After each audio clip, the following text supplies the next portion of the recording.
tayo ng adobong baboy at burong isda. Kung maghihiwa na po tayo ng ating mga ricado.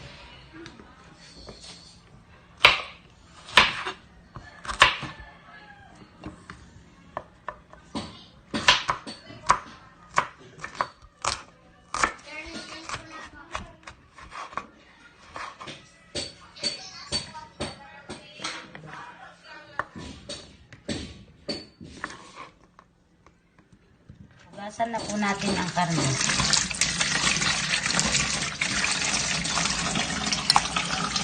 Ito po ang ricado ng ating nilutuing adobo.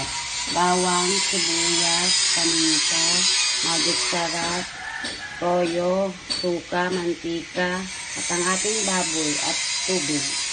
Lagay natin ang bawang, sibuyas. Hintayin lang po natin maluto. Brown na po siya, ilagay na po natin ang ating karne. Haluin lamang. Takpan po muna natin. Ayan po, lagyan po natin ng tubig para lumambot. Takpan po muna natin. Ilagay na po natin ang toyo, paminta, at magic sarap. Haluin lamang po natin.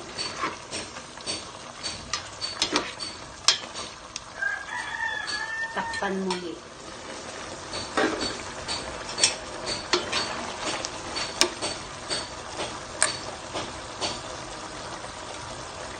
Yan, malambot na po siya. Lagyan na po siya ng suka.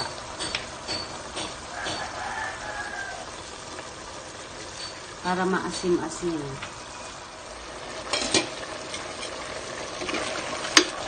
Tikman na po natin.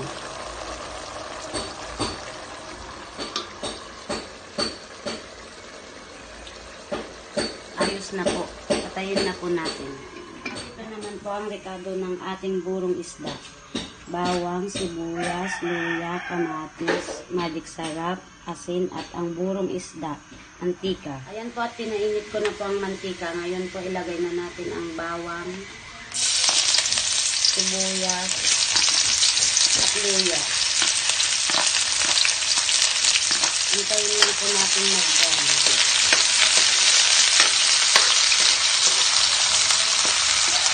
Ayan po at nag-brown na, ilagay na po natin ang ating kamatis.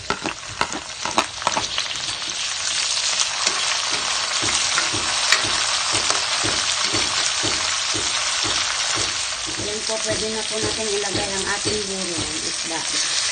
Lagyan po natin siya ng konting magic sarap.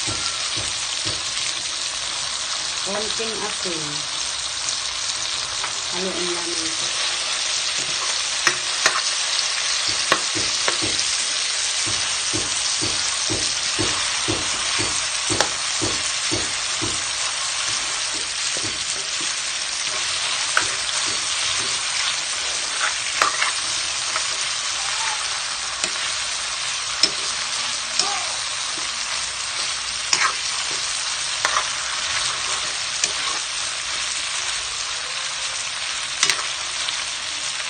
Ayan po guys, ang bango na niya.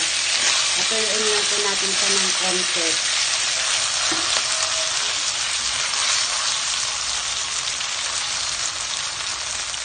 Ayan po guys, pwede na po siya. Tikman na po natin.